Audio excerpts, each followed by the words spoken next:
है 12 जनवरी 2023। कुमार गौरव सर द्वारा पढ़ाई गई फूल पत्ती वाली क्लास का रिवीजन। तो सबसे पहले देखते हैं आज का मोटिवेशन कोड। हिम्मत ना खोना, अभी बहुत आगे जाना है। जिन्होंने कहा था तेरे बस का नहीं, उन्हें ही करके दिखाना है। इसी मोटिवेशन थॉट के साथ शुरू करते हैं आज की अपनी क्लास। तो सबसे पहले देखते हैं question number first. Sea dragon 24 USA के गुआम में नौसेना की एक्सरसाइज है जो प्रारंभ की गई है।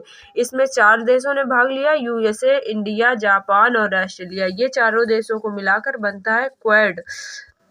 और भारत की ओर से इसमें P-81 विमान ने भाग लिया है। यूएसए और भारत के मध्य होता है वज्र प्रहार तर्कस ऑफ इंडिया। इसका उद्देश्य था पनडुब्बी रोधी युद्ध को बढ़ावा देना। अब हम देखते हैं जो नई नियुक्तियां हुई हैं। यूएसए के स्पीकर हैं माइक जॉनसन। अब हम देखते हैं अन्य सभी एक्सरसाइज के बारे में। चक्रवात गोवा में आयोजित हुआ। साइक्लोन भारत इजिप्ट के बीच राजस्थान में पहली बार आयोजित किया गया। धर्म गर्जन भारत और जापान के बीच। जस्ट लीग भारत और उज्बेकिस्तान के बीच। पहला फ्रिंजेक्स 2023 भारत और फ्रांस के बीच। डेजर्ट फ्लैग भारत और यूएई के बीच और इनके बीच जायद तलवार भी होता है। अल महद अल हिंदी भारत और सऊदी अरब के बीच। एक था इक्वेरिन भारत और मालदीव के बीच। नोमडिक एलिफेंट एक्सरसाइज भारत और मंगोलिया के बीच। मालाबार एक्सरसाइज क्वाड देशों के बीच जिसमें है भारत, जापान, ऑस्ट्रेलिया, यूएसए। जायद तलवार भारत और यूएई के बीच। हरिमो शक्ति भारत और मलेशिया के बीच और वज्र प्रहार भारत और यूएसए के बीच।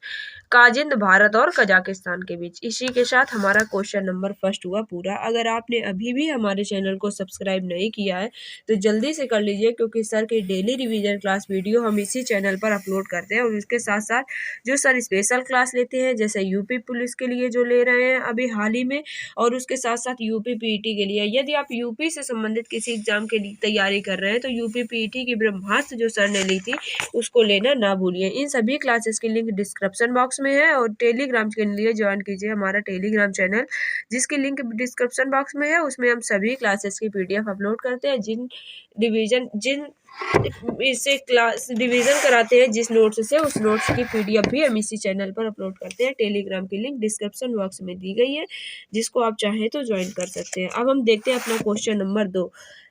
राष्ट्रीय मानव तस्करी जागरूकता दिवस 2024 ये 11 जनवरी को मनाया गया। और आर्टिकल 23 के तहत मानव अंगों का क्रय विक्रय, बेगार प्रथा, बाल आश्रम पर रोक और यौन शोषण पर रोक आर्टिकल 23 से संबंधित है।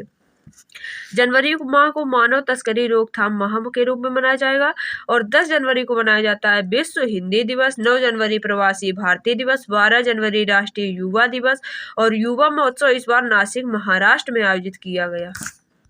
अंतर्राष्ट्रीय मानवाधिकार दिवस 10 दिसंबर को मनाया जाता है। NHRC national human right commission 1993 का एक्ट है और ये एक वैधानिक आयोग है। रंगनाथ मिश्रा आयोग इसको कहते हैं, क्योंकि इसमें इसके पहले हेड भी रंगनाथ मिश्रा ही थे और रंगनाथ मिश्रा आयोग की सिफारिश पर यह आयोग आया था।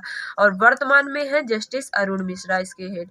नाबार्ड की समिति है शिवरमन समिति 1982। आरबीआई यंग हिल्टन आयोग, इसको शाही आयोग कहते हैं, 1935 में स्थापना हुई। पीएससी लोक सेवा आयोग, ली कमीशन, सीवीसी संथानन कमेटी की सिफारिश पर आया था। आज का क्वेश्चन नंबर 3। सीआरआई रिपोर्ट के अनुसार PM10 आधार पर, PM का फुल फॉर्म होता है पार्टिक्यूलर मैटर। PM10 के आधार पर भारत का सबसे प्रदूषित शहर है। पहले नंबर पर बरनी घाट मेघालय, दूसरे नंबर पर बेगूशहर बिहार और तीसरे नंबर पर ग्रेटर नोएडा यूपी और 8वें नंबर पर दिल्ली है। PM10 सबसे कम है सिलचर असम में। सेरीब्लाज्म त्योहार होता है शिलांग मेघालय में। और भारत का पहला ऑनलाइन एक्सीलेंस सेंटर भी शिलांग में ही स्थापित किया गया। 21 जनवरी 1972 को त्रिपुरा, मेघालय, मणिपुर की स्थापना हुई थी। सिक्किम की स्थापना कब हुई थी? इसकी स्थापना हुई थी 1975 में। अरुणाचल प्रदेश की स्थापना 1987 में। नागालैंड की 1 दिसंबर 1963 को। मणिपुर की 21 जनवरी 1972, मिजोरम की 1987, त्रिपुरा और मेघालय की 21 जनवरी 1972 और सिक्किम की 1975 36वां संविधान संशोधन। बालपार्कम और नोकरेक नेशनल पार्क ये मेघालय में है। और मेघालय के वर्तमान सीएम है कॉनरेड संगमा, जिनकी पार्टी है नेशनल पीपुल्स पार्टी और इसका चुनाव चिन्ह है बुक। भारत की 6 राष्ट्रीय पार्टी में ये शामिल है। भारत की 100वीं स्मार्ट सिटी है शिलांग और पहली स्मार्ट सिटी थी भुवनेश्वर। स्काई ट्रैक्स के अनुसार वर्ष 2023 का विश्व का सर्वश्रेष्ठ हवाई अड्डा है चांगी अंतर्राष्ट्रीय हवाई अड्डा, जो सिंगापुर में है। और दूसरे नंबर पे है हमाद हवाई अड्डा, जो कतर में है। और तीसरे नंबर पे है होनेड, जो जापान में है। ये ग्राहक को संतुष्ट करने की दृष्टि से ये आई एयरपोर्ट। और विश्व का अगर सबसे खूबसूरत हवाई अड्डा देखें तो कैंपोगोड़ा हवाई अड्डा है, जो बेंगलुरु में स्थित है। मोगा एयरपोर्ट का नया नाम हो गया है मनोहर पर्रिकर एयरपोर्ट, जो गोवा में स्थित है। वीर सावरकर एयरपोर्ट अंडमान निकोबार में है। यहीं पर सैंडल पीक, महात्मा गांधी और रानी झांसी नेशनल पार्क है। गोपीनाथ बारदोई एयरपोर्ट जो है वो असम गुवाहाटी में है। और गोपीनाथ बारदोई जो थे वो असम के आधुनिक संस्थापक माने जाते हैं। शहीद भगत सिंह एयरपोर्ट चंडीगढ़ में और श्री वाल्मीकि एयरपोर्ट अयोध्या में स्थित है। क्वेश्चन नंबर 5, रामलला दर्शन योजना ये छत्तीसगढ़ सरकार अभी चला रही है, जिसमें 20,000 से अधिक व्यक्तियों को प्रतिवर्ष 900 किलोमीटर की यात्रा करवाई जाएगी अयोध्या राम मंदिर के दर्शन करने के लिए। इसमें फ्री टिकट है और 18 से 75 साल के लोग इसमें शामिल हैं। प्रथम चरण में 55 वर्ष से अधिक आयु के लोगों को शामिल किया जाएगा।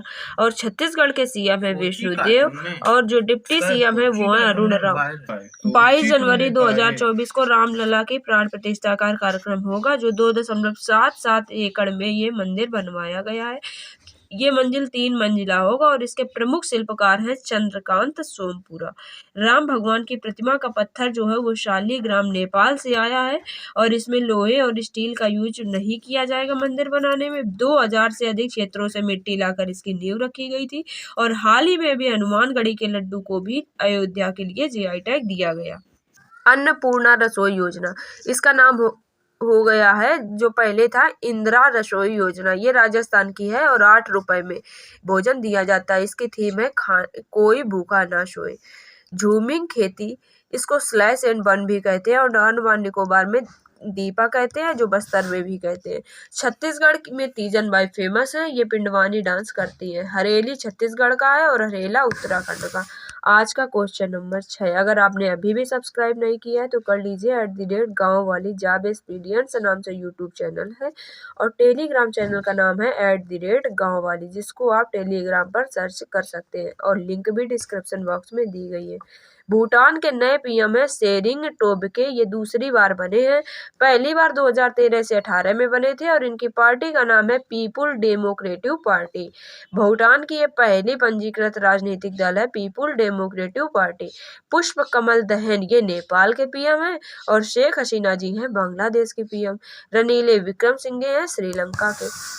राजस्थान के सीएम हैं भजनलाल शर्मा। मध्य प्रदेश के हैं मोहन यादव। छत्तीसगढ़ के हैं विष्णुदेव सहाय। मिजोरम के हैं लाल दुहोमा और तेलंगाना की हैं रेवंत रेड्डी। अब हम देखते हैं अपना क्वेश्चन नंबर 7, डीआरडीओ द्वारा लॉन्च उग्रम असाल्ट राइफल। ये एक स्वदेशी राइफल है, इसकी रेंज होगी 500 मीटर और 20 राउंड करेगी। विभव जो है वो डीआरडीओ द्वारा स्वनिष्क्रिय एंटी टैंक मिसाइल है। प्रबल कानपुर की द्वारा बनाई गई ये लंबी दूरी की रिवॉल्वर है और निरक्षी पानी के नीचे बारूदी सुरंग का पता लगाने के लिए लॉन्च की गई। समर सतह से हवा में वायु रक्षा प्रणाली है और ये आकाश मिसाइल इसमें लगी होती है। KLI SOFC प्रोजेक्ट ये प्रधानमंत्री जी ने लॉन्च किया। इसका फुल फॉर्म है K से कोच्चि लक्षद्वीप, L से I से इंटरनेट, S से सबमरीन, O से ऑप्टिकल, F से फाइबर और C से connection. Kochi Lakshadweep internet submarine optical fibre connection. इसका उद्देश्य है मिनिकॉय, कवरत्ती, अगंती, कदमन इन सभी द्वीपों पर हाई स्पीड इंटरनेट को लॉन्च करने के लिए। इसकी कंपनी है BSNL और इसको फंड दे रहा है USOF यूनिवर्सल सर्विस ऑब्लिगेंस फंड, जिसमें से 36 आइलैंड हैं इन सभी में मिलाकर और इसमें से 11 आइलैंडों पर यह सुविधा प्रारंभ की जाएगी। मिनिकॉय द्वीप पर रहने वाले लोग अधिकतम महल भाषा बोलते हैं, जबकि लक्षद्वीप के लोग मलयालम भाषा अधिकतर बोलते हैं। 8 डिग्री अक्षांश मिनिकॉय और लक्षद्वीप के बीच में है 9 डिग्री अक्षांश में निकाय और कवरत्ती के बीच में, 10 डिग्री अक्षांश अंडमान और निकोबार के बीच में है। ऑप्टिकल फाइबर ये प्रकाशीय तंतु होता है, ये पूर्ण आंतरिक परावर्तन पर आधारित है। विश्व की सबसे बड़ी प्रवाल भित्ति ग्रेट बैरियर रीफ ये ऑस्ट्रेलिया में है। आज का क्वेश्चन नंबर 9, अटपाड़ी कंजर्वेशन रिजर्व ये महाराष्ट्र के सांगली जिला में स्थापित किया जाएगा। इसमें लुप्त प्राय कैनिन ग्रुप के संरक्षण के लिए इसको स्थापित किया जाएगा, जैसे जंगली कुत्ता, लोमड़ी, भेड़िया और सियार, इन सभी के लिए। ये एक्ट है वन्य जीव संरक्षण अधिनियम 1972। इसी के तहत नेशनल पार्क, टाइगर रिजर्व और वर्ल्ड लाइफ सेंचुरी स्थापित की जाती है। 2023 घोषित किया गया था बाजरा और मोटे अनाज का वर्ष, जबकि 2024 अंतर्राष्ट्रीय ऊँटों का वर्ष घोषित किया गया था। 2016 दाल और के लिए घोषित किया गया था और 2010 जैव विविधता के लिए वर्ष घोषित किया गया था। ऑक्सफोर्ड के लिए वर्ड ऑफ द ईयर है रिज। आज का क्वेश्चन नंबर 10, स्वच्छ प्रदेश का स्वच्छता सर्वेक्षण पुरस्कार 2023 8वीं बार दिया गया। भारत मंडपम में इस बार दिया गया है और इसको दिया है राष्ट्रपति द्रौपदी मुर्मू जी ने, जिसमें सर्वश्रेष्ठ राज्य की श्रेणी में महाराष्ट्र और मध्य प्रदेश को दिया गया और 1 लाख प्लस शहरों में इंदौर, सूरत और नवी मुंबई को दिया गया। 1 लाख माइनस में सासवाड़ महाराष्ट्र, पाटल छत्तीसगढ़, रोलमाल महाराष्ट्र को घोषित किया गया और गंगा किनारे शहरों में वाराणसी और प्रयागराज को घोषित किया गया। इसी के साथ आज की क्लास हुई पूरी। आपको आज की क्लास कैसी लगी कमेंट सेक्शन में लिखना ना भूलिए। और अगर आपको इस नोट्स की पीडीएफ चाहिए जिससे हम पढ़ा रहे हैं, तो इन सभी नोट्स की पीडीएफ के लिए ज्वाइन कीजिए हमारा टेलीग्राम चैनल, जिसकी लिंक डिस्क्रिप्शन बॉक्स में दी गई है। Thank you for watching.